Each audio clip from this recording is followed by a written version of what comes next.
Well, guys, I had to come down and witness the Bolshevik show trials for myself. What's going on here is an absolute farce, and anyone in America should be embarrassed at the absolute miscarriage of justice that we're seeing here. There's no crime. The only problem is the witnesses who are experts in these things aren't allowed to actually testify to that because you have a rigged system. You have a judge whose daughter is making millions off of this very case. But you know what? That's not a problem in New York City. We're just going to allow it. When our defense goes after arguably the least credible witnesses in the history of, I don't know, witnesses, you're not allowed to ask the damning questions of them. The star witness in this case is a, 9 times convicted liar, and now an admitted thief. That is who they're hanging the entire case on. The other one happens to be a porn star. Not exactly the ultimate form of jurisprudence here, but that's what you have. And what it's doing is setting a disastrous precedent for our legal system, for justice in America. If it can happen to Donald Trump, and if they will try to do this to someone like Donald Trump with a platform, hundreds of millions of followers, the ability to fight, they will do it to anyone. They have weaponized this system against their political enemies, and they've started to go down a very dangerous and a very slippery slope.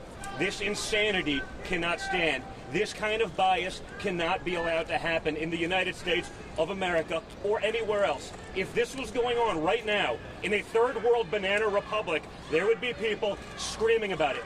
You people, the media, would be outraged. Instead, because I presume you're fine with whatever the results are as long as it's against Donald Trump, your silence is deafening and it's disgusting.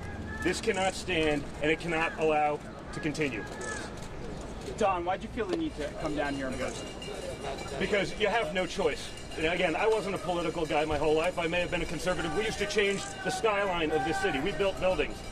But once you get involved and you see the disasters created, especially by this current administration, you understand that you have to fight. You have to leave our country to our children in a way that they can recognize it. You have to fight for the freedoms that we have enjoyed our entire lives. They are all at risk right now. They are all on the table, and that's unacceptable. Don, do you agree with that? I just want to say, Matt Whitaker, former acting attorney general, equal protection under the law is a most fundamental bedrock constitutional principle of American jurisprudence. What I just saw in this courtroom is a complete miscarriage of justice. We cannot have judges who are wearing the same jersey as the prosecution and are not calling balls and strikes, but are intentionally preventing the defense from defending themselves.